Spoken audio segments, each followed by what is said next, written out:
Welcome to Driftwood Guitars. My name is Chris. And I'm Matt. And today we're going to show you guys 5 tools that I wish I would have bought sooner. There's an argument that can be made that there are tools that you have to buy right away to finish the task that you need to do to get a guitar done. But there are tools that definitely make your life easier, and that's what this video is about. So we'll start with number 1.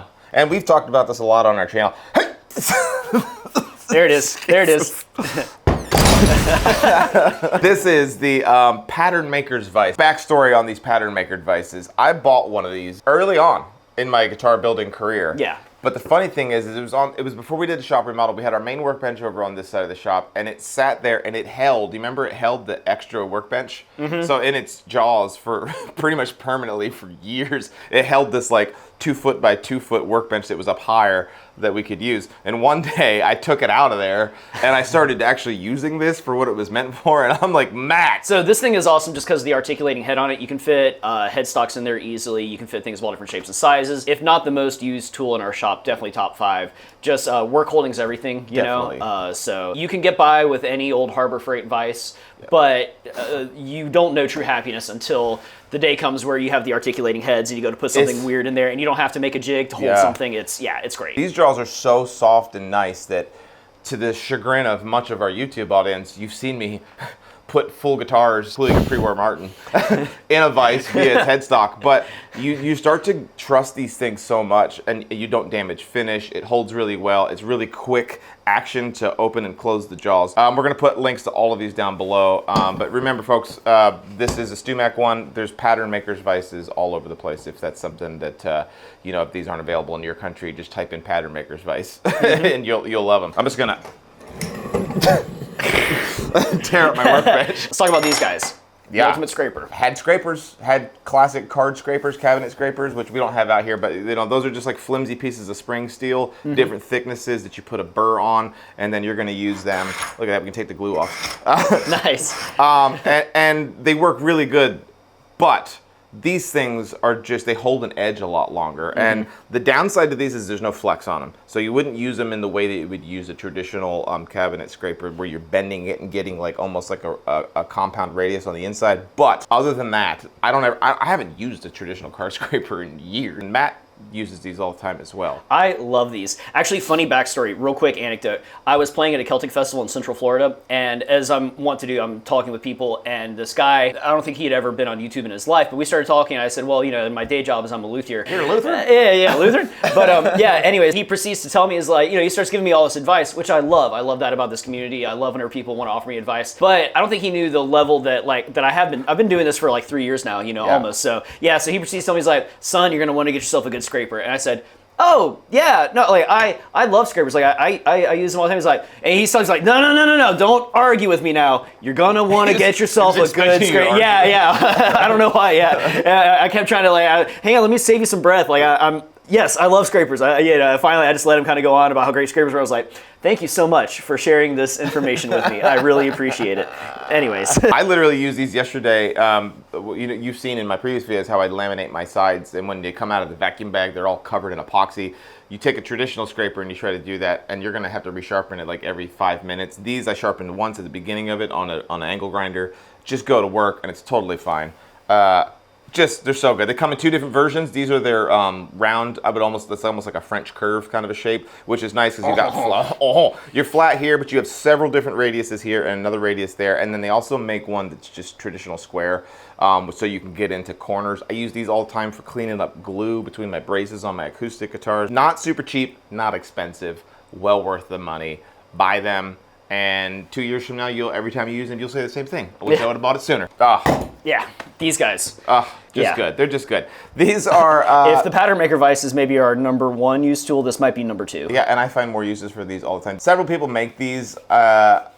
We're going to throw out the link to Elevate Lutherie. They're good people. They're a small company, much like us, and they make really awesome tools for guitar builders. We've used a couple of their tools on this channel, but these ones make appearances all the time, and they have 2 of them. This one comes in a little over 2, and it's about 2.5 inches in diameter, and this one here is about 1.25 inches in diameter, and we have both of them. But I always call these rolling pin sanders. Yeah. A lot of people call them different things, but you can see where the word rolling pin comes from because it kind of looks like that. Like your wife might come after you with it. The what they do is you put this inside your drill truck, and then you can hold this end of it. And then the big one is that you use this to level off the sides of your acoustic guitar. But that's the tip of the iceberg for the reasons that we use these things. We use these for shaping curves into woods, for putting bouts into things. Carving the neck. Yeah, carving the neck. Yeah, absolutely. A bunch of different uses for it. And things that you really, honestly, I can't think of another tool you would ever get. You could put like a spindle sander inside your drill press, or even if you have a spindle sander, which I had for years, a dedicated floor standing spindle sander, these just do things that those can't do. The maneuverability is the big one. Yeah, I'd say if you're gonna get one, get the bigger one. Yeah. And then get the smaller one. I held off on the smaller one. This one's really good. We bought this actually when we started doing the electric guitars. Yeah. So that it would fit in the tighter radius of the cutaway. What's this guy? This is StewMac's saddle locating jig. They probably have a cooler name to it than that. That might be what it's called.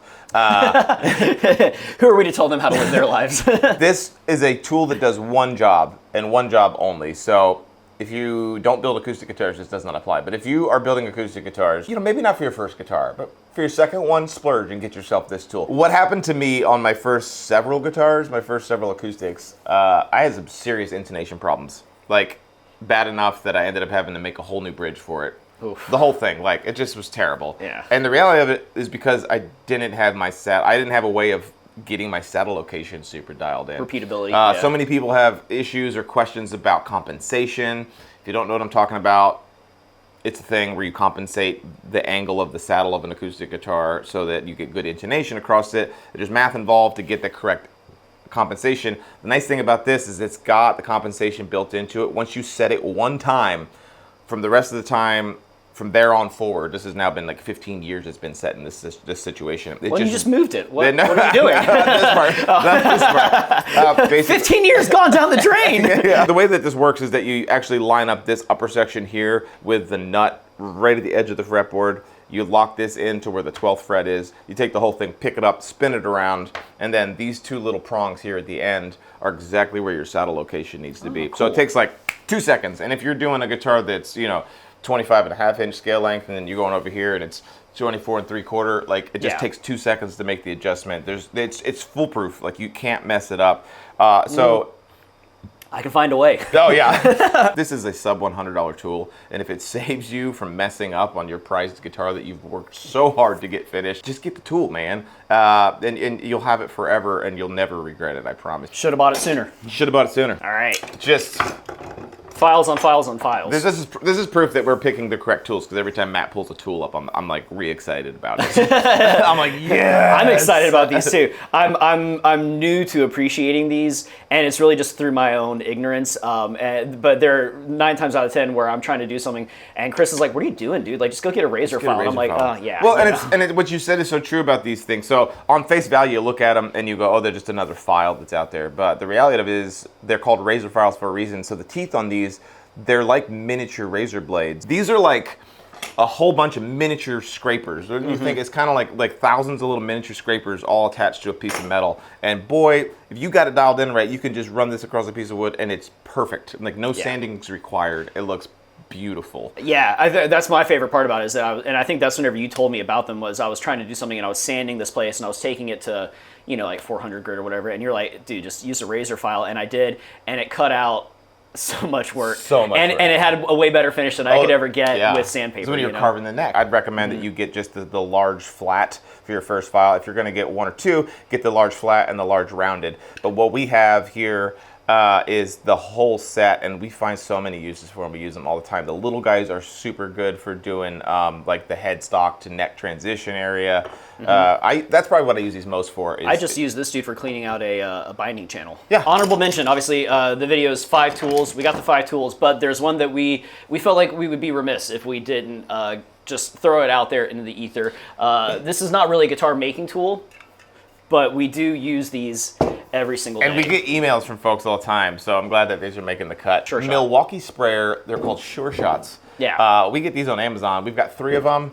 We got mineral spirits in one, denatured alcohol, and naphtha in the other one. Super cool. This little nozzle here comes off, and then you just take your compressed air and you fill this thing up with compressed air. And then it sprays it. Yeah, it sprays. It aerosolizes or whatever the solution, and it does a great job. dispersing the stuff. It does. It saves Yeah. and it saves me a whole bunch of money in like we used to, especially like mineral spirits. Really the only reason we keep mineral spirits around is so that we can wipe pieces of wood down to show customers like this is what it's going to look like under a finish. And you should just like gloop gloop gloop gloop, put it on a rag. But this is just a quick spritz. And you don't use any more than you need, and it goes on there. Yep. Same thing with like our naphtha. We use it for all of our finishing. We spray it, clean it all off, saves us so much trouble. Yeah. Plus, I just love the old school look on these.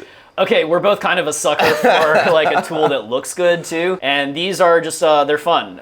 You reach for it and you feel like you might be an old-timey machinist. People ask us about these all the times. We will put a link to this and all the tools we've talked about in this video down below. Leave us a comment. Tell us a tool that you wish that you would have bought sooner. Big time, yeah. If there's something out there that did not make the cut this time, let us know. We might have never heard of it, and it might save us some time and effort too. So yeah. I hope you guys learned something, and we'll see you in the next one, guys. Thanks.